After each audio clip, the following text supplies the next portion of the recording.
창원시 진해구의 유기동물 보호소.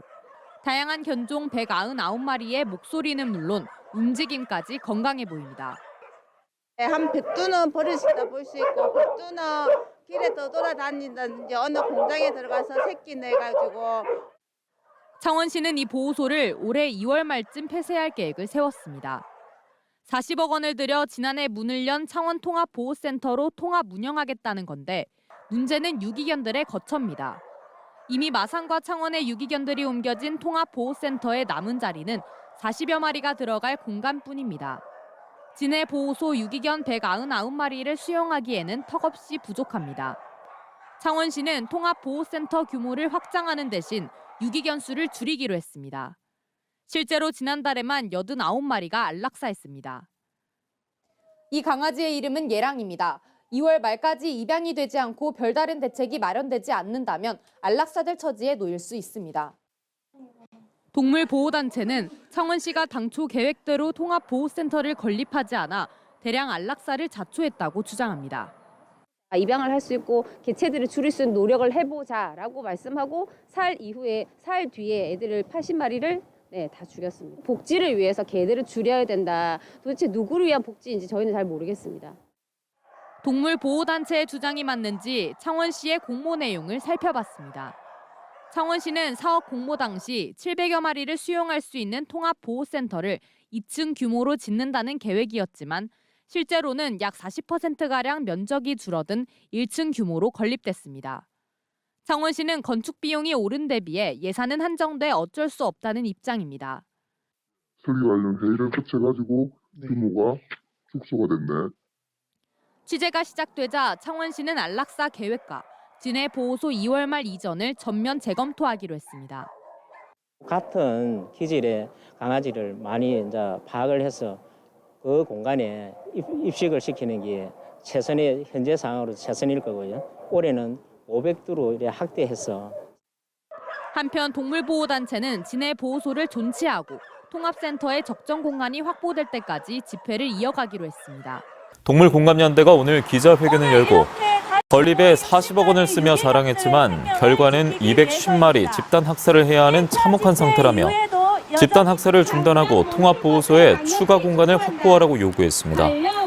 이들은 2월 말 진해보호소 이전 계획을 재검토한다고 MBC 경남에 밝힌 것과 관련해서도 창원시가 말 바꾸기를 일삼아 믿을 수 없다며 창원시장이 직접 계획을 밝히라고 촉구했습니다.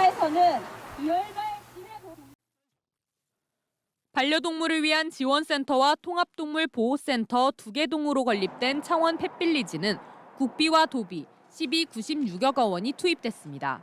동물보호센터는 창원과 마산 진해보호소의 유기견들을 한데 모으기 위해 지어졌습니다. 그런데 기존 유기견들을 모두 수용하기 어려울 정도로 작게 지어졌고 동물보호단체는 이 때문에 지난해 12월에만 유기견 89마리가 안락사됐다고 주장했습니다. 입양을 할 수 있고 개체들을 줄일 수 있는 노력을 해보자라고 말씀하고 사흘 뒤에 애들을 80마리를 다 죽였습니다. 복지를 위해서 개들을 줄여야 된다. 도대체 누구를 위한 복지인지. 지난 2020년 6월 타당성 검토와 기본계획상 연면적은 두 센터를 합쳐 4020.74제곱미터. 16억 원을 지원받는 국가균형발전 특별회계 사업에 선정된 이후 여러 행정 절차를 거치는 동안 연면적이 800제곱미터가량 줄었습니다. 지원센터 공간은 일부 늘어난 데 반해 보호센터는 1078여 제곱미터 줄었습니다. 건물 규모도 크게 바뀌었습니다. 사업에 선정될 당시 이 통합동물보호센터는 2층 규모로 계획됐는데 계획이 변경되면서 이렇게 1층 규모로 지어졌습니다. 그러나 이 같은 계획 변경은 승인 절차를 거치지 않았습니다. 사업을 주관한 농림축산식품부의 사업 시행 지침에 따르면 세부 사업 시행 계획이 변경되면 상위기관, 즉 경남도의 승인을 받아야 하는데 창원시가 이를 지키지 않은 겁니다. 당초 계획했던 것보다 현저히 수용 능력이 떨어진다든지 전체적인 시설 구성 자체가 바뀐다든지 층수가 바뀌거나 이런 경우도 승인을 받아야겠네요. 당연히 이제 승인이 있어야 되는 거죠. 왜냐하면 이제 축조 계획 자체가 창원시는 경상남도의 사업 추진 상황을 보고했고 이는 승인이 된 걸로 봐야 한다고 주장합니다. 준시직을 제출해라 해서 제출했잖아요. 그렇다면 도에서 만일에 이게 아니야 그럼 변경 신고를 해라고 했겠죠. 다른 액션이 없었으면 그거는 그 승인이라고 볼 수도 아니겠습니까? 경남도는 사업 변경 관련 지침이 모호해 해석의 여지가 많다며 지침 개정을 요구했습니다. 그게 어디까지가 명시가 안 되어 있더라고요. 그래서 이번에 좀 이게 너무 지자체마다 해석하기 나름 아니냐 조금 바꿔달라고 저도 얘기를 좀 했거든요.